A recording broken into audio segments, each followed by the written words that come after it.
Good afternoon, ladies and gentlemen. This is a special episode just to do some score recap for some of the games I gave you guys last weekend.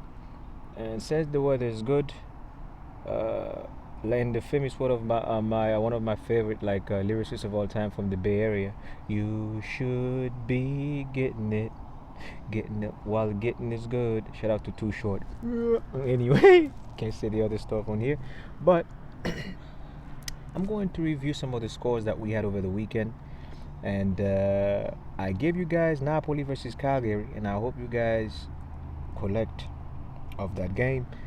And Napoli won 1-0. Chelsea versus Fulham was 2-0. Manchester United versus Burnley. This one, I did pick Burnley at +1, +2 for you lads. And if the score line, if you did pick Burnley, I hope that you collect your P's. And we had Sunderland versus Brentford. I did not touch this one. Tottenham versus Bournemouth. I was expecting Tottenham to win this one. Wow. 1-0 Bournemouth. See, this is why I like to promote the small teams now. Me, this year in the Premier League, I am making it my mission to promote the little guys. The Bournemouth, the Wolverhamptons, the Nottingham Forests. Crystal Palace is my two favorite teams to support now when it comes to the small teams. Even though I'm an Arsenal guy in the Premier League, Barca is the big dog. You know how we do.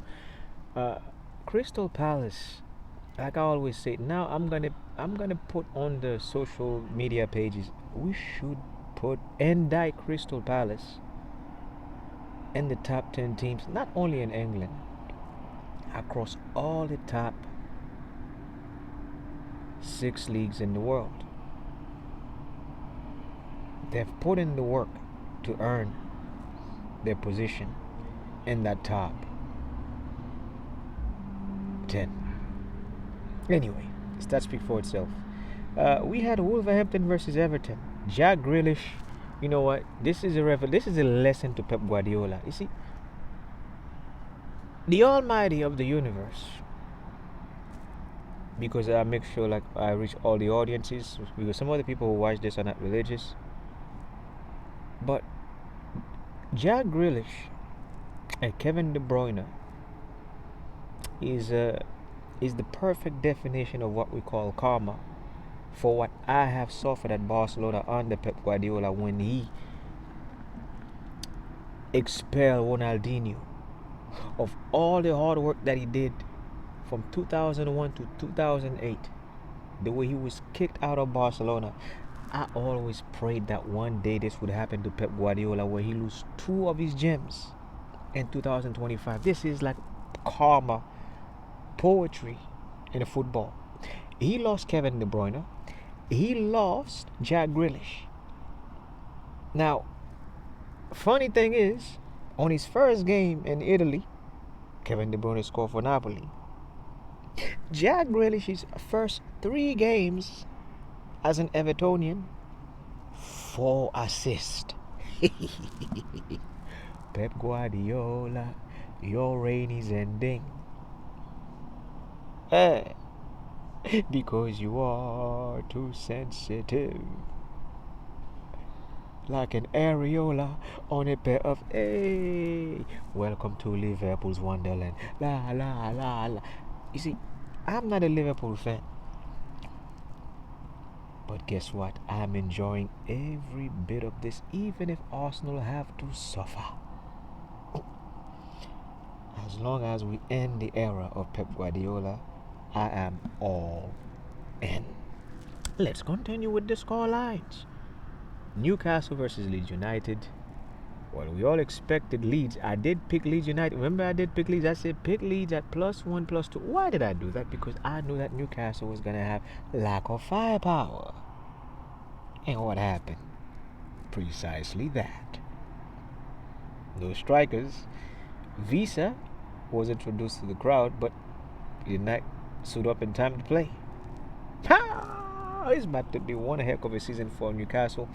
We need to keep them in our prayers, folks. For those of you guys who like to pray, make sure that if you're praying for football clubs, Do not be selfish and put yours before Newcastle United. Manchester United too. Put them all in one little basket. That little basket you pass the offering. We're gonna put their name on there. We need to pray for them. I'm surprised that Ruben Amorim outlasted Eric Ten Hag.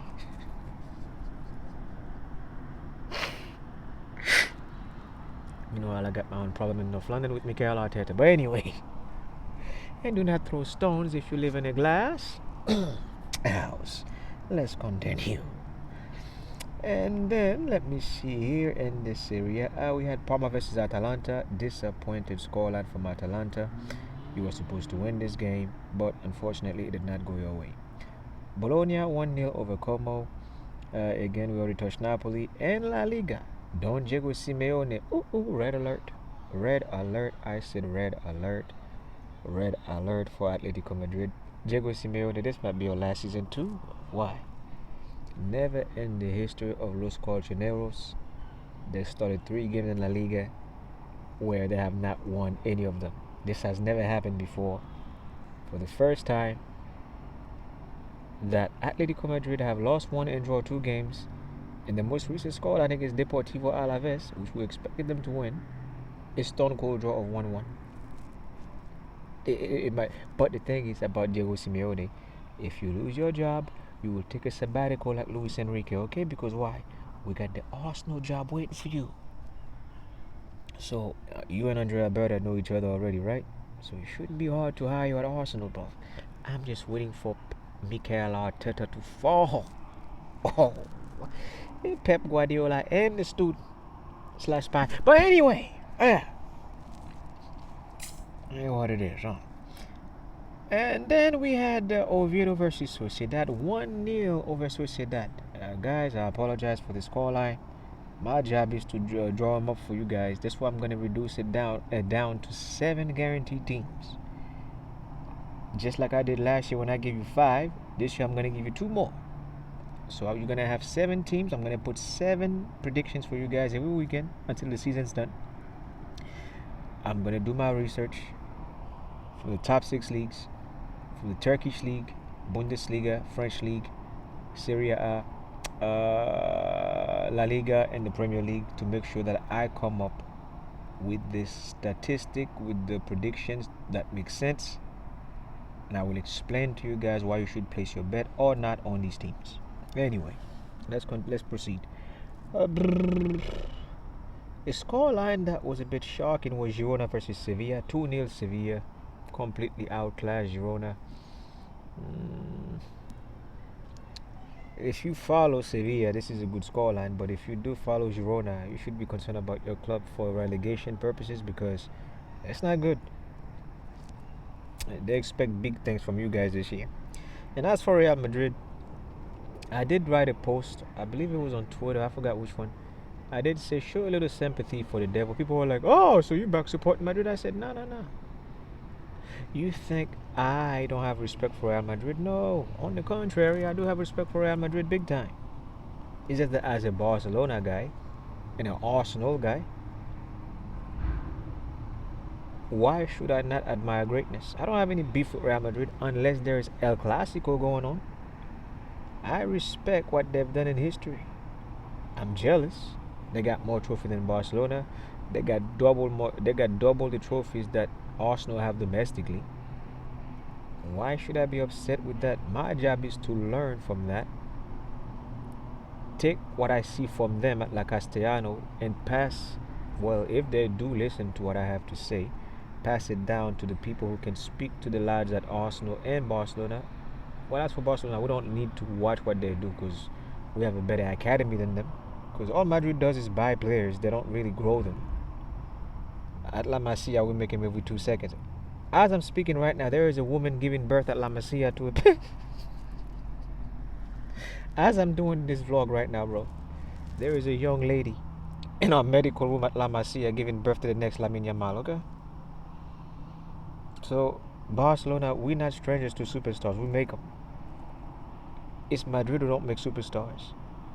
As we got this lady right now in the lab pushing out the next Lamine Yamal at La Masia in the hospital's nursing room, Real Madrid is doing the same thing at La Castellano. They are writing a big paycheck right now, preparing a big paycheck, so they can come circulate your club like vultures that they are, so they can buy your superstars. At Arsenal, you should be very concerned because why? Bukayo Saka, if you don't get the trophy this year, you can kiss Bukayo Saka's Arsenal goodbye. That's what I'm saying, bro. But for the big one, look at this one shining. Alexander Isak with Liverpool. That one hit the spot. Ooh, Manchester United won. Anyway, it is what it is. Now, as for the Ligue 1, Lille beat Lorient 7-1. Scoreline was ridiculous. Man, a heavy victory for Lille. Congratulations. I thought they were going to struggle losing Jonathan Davids, but man, they did well. So congratulations to Lille. PSG 6-3 against Toulouse. Big respect to João Neves from Portugal. To the Portuguese national team, you guys got a superstar. I mean, you got Vitor Pereira, Vitinho, and then you got João Neves. This kid at 20 years old. First hat trick. The last midfielder from Portugal that was this this ridiculous back in AC Milan was when I was a child. We had a guy by the name of Rui Costa, number 10. Because my brother is a big AC Milan fan, and I remember that guy. I don't know what he does right now in the game. If he's a coach, if he's a writer, if he's a promoter, but Rui Costa. For the young lads watching the game, Google that name. A Portuguese legend, but I feel like João Neves is from that same mold. Very short, but him is the only difference between him and Rui Costa is a very short guy. But man, this guy is as skillful as Vitor Pereira, probably even better than him. Now I see why they hype, why they put the hype on this kid, and that price tag of, I think he have a price tag of £280 million. Put on him by Paris Saint-Germain. So if you want to sign this kid right now, good luck. Anyway, and then moving on to the Bundesliga, some score lines. Let me see. We had Bayern Munich struggle against Augsburg, but with Nicola Jackson now replacing Thomas Müller and Harry Kane, the scoring goals shouldn't be an issue moving forward. However, your defense is a problem. Vincent Company, you should check that if you guys want to progress. Other scoreline in the Bundesliga, we had Hoffenheim 1-3. They lost to Frankfurt. Leipzig beat Heidenheim 2-0. Stuttgart beat Mönchengladbach 1-0. Bremen 3-3, and Erik ten Hag got canned. Within 3 games, Erik ten Hag got the boot. It is what it is. And now, to the Turkish league, on Sunday we had Galatasaray. It was a Saturday we had Galatasaray versus Rizespor. We won. Shout out to Victor Osimhen, always doing your thing. Respect. We had teams like let me see, give big score lines on Sunday. From the Turkish league, we had Fenerbahce beat Gencler Bigli 3-1. Besiktas lost to Alanya my Turkish is bad, but I'm practicing, guys, so I can do this report thing for you guys. And that was a surprising scoreline because I was expecting Besiktas to win, but they choked. And then another big club from Turkey, Trabzonspor, they drew Samsunspor 1-1.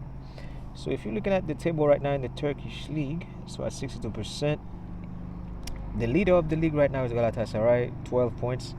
Tied neck and neck with Trabzonspor. Goal difference would be 12-4, plus 12 plus 4. And as that's for the Turkey league. In the Bundesliga, your current leader should be Bayern München as the top dog. France, Paris Saint-Germain is leading 9-7 points. Lille is second. Lyon is 6th. And watch out for Lyon. They got this new kid named Malik Fofana. Malick space Fofana. So whenever you guys get a chance, Go check out his name. Um, Google it out. Watch a few YouTube feeds, and then spread the word because I think that this kid might be the next Florent Malouda at Lyon. 20 years old, full of skills, very pacey winger slash striker. This is a breakout season, just like Bradley Barcola. Funny thing is, Bradley Barcola came from Lyon before he went to Paris Saint-Germain. You can Google that because I want you guys to get the facts, not from me. May I just point you to where you need to search. Go make some money with it, I don't care. Google Bradley Barcola Olympique Lyonnais Academy record. You will see that he used to play for Lyon. And then he got the nod and got transferred to Paris Saint-Germain. So Google that one out. So Paris leading by 9 points over Lille. And we have in the La Liga in Spain, the leader is my arch nemesis Real Madrid. They deserve to be on top. I know a lot of coolers right now will be mad at me. Yes, I love Barcelona. You love Barcelona, but let's not ignore the fact that we did play like shit against Rayo Vallecano.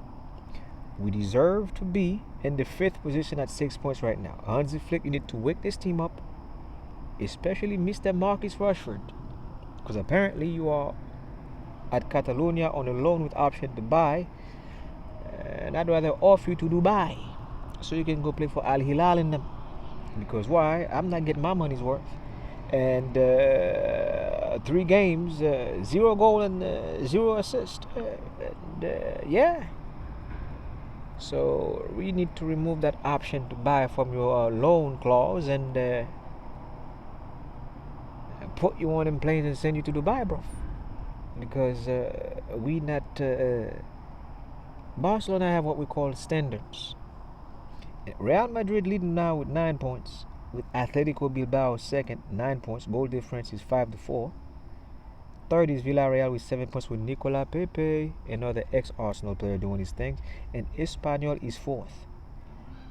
After the international break, if you do struggle, we're going to have to bench you because now we got Fermin Lopez staying with us, well, until January or until next summer. So we need help right now, all the help we can get. And the Premier League, the big one. In the Serie A, one second. In the Serie A, let's not skip that. The leader is Juventus. And this is a wonderful storyline. Why is this?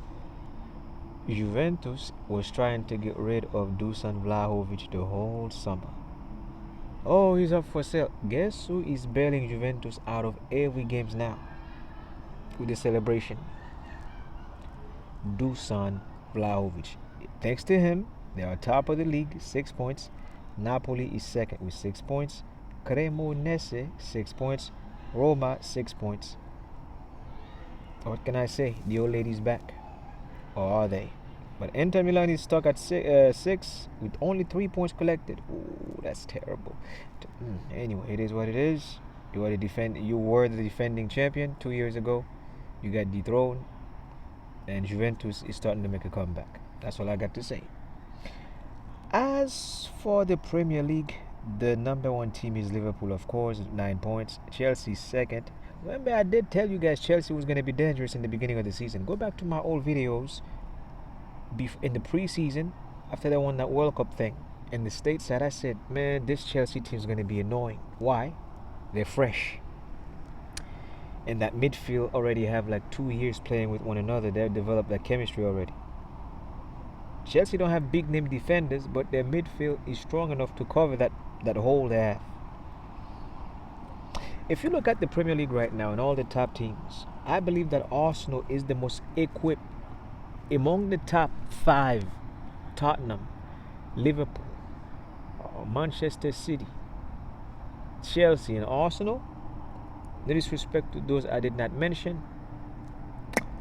I believe that Arsenal is better equipped in all areas. We got defense. Shout out to Hasiempe. Welcome to Arsenal. We got defense. And sorry about the Maguire situation. Crystal Palace, that one broke all our hearts. But anyway, it is what it is. Glass to make the decisions. It is what it is. But I believe Arsenal got the best defense. Look at all the areas covered. Left flank, Miles Kelly, Hasiempe, Calafiori. And these are guys also who can play centre back. We got Gabriel Magalhaes. We got Saliba. Shout out to my boy Mosquera who can play centre back and right back. We got on the right flank Jordan Timber. We got Ben White. We got Mosquera. We are the most complete in the midfield. Let's not even go there. We just got to keep these guys healthy. Wingers. Well, let's take Martinelli out the equation and subtract that by and then when you subtract that, parenthesis A plus B times X equal what? Ebenechi Eze, bro. That's who we should start on the left flank from now on. Martinelli should be benched. Out. And for the rest of the season and putting him up for sale. Back to Grêmio or Sao Paulo. But the player in question, before I close this score review thing, Victor Gyökeres. Now, I'm not going to sit here and badmouth you, but after 2 games, 2 higher profile games, one against Manchester United, the other one against Liverpool, I'm concerned here. Yes, Mikel Arteta messed up the formation. He did not start Ebenechi Eze. Odegaard was on the bench. But I have a question, Vic. I watched a couple of your games in Portugal where you were very aggressive against team like Sporting Braga. You were very aggressive against team like Benfica. I'm talking about the high-profile game that Sporting Lisbon participated in. You were very aggressive against Porto, yes. Yeah, I don't watch the league, but I watch highlights. Where was all this aggression against Manchester United and Liverpool? All this money we paid for you. So, people forgot that this guy did play for Coventry and Brighton before he went to Sporting Lisbon. For Coventry in the Division 2, you did score around 20 to 24 goals, if I'm not mistaken. I may have the numbers wrong, but people, go help me here and go Google this yourself, and then spread the word out to your friends. Can Victor Gyökeres cut the mustard in the Premier League against the top 8 teams? Because apparently you and let me see that thought. Shout out to Expression, he's stupid for that one, bro. With the Benjamin Sesko situation. These 2 lads have not scored in high-profile games. Arsenal fans, this should be a concern. It's okay to score against a team like Burnley. It's okay to score against Leeds. It's okay to score these braces or these hat-tricks. But when we need you against a team like Liverpool, or you see Dominic Szoboszlai, nobody was paying attention to him, right? And then in that moment, bang! That's what I want from Victor Gyökeres. But it was not your fault. This one is totally on Arteta. But I'm just saying though, I did not get a chance to watch you play because in the pandemic, everything happened behind closed door. Including your sessions for Brighton. But anyway, yeah, I heard that this guy scored 1 goal for Brighton. And I'm like, nobody saw it. They were like, we know, fam. We only had the cameras that we had to edit that portion. I said, but you did not send this to Mikel Arteta. Anyway, it is what it is.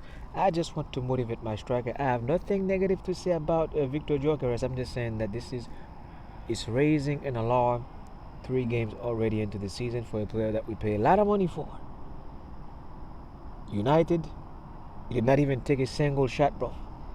Like you were anti-COVID, like you were anti-COVID or something like that, huh? Everybody's taking the shot for the malaria in the village. This guy's like, nah, I ain't taking no shots. Victor Gyökeres. Against Liverpool, you went hiding, bro. This guy was running like...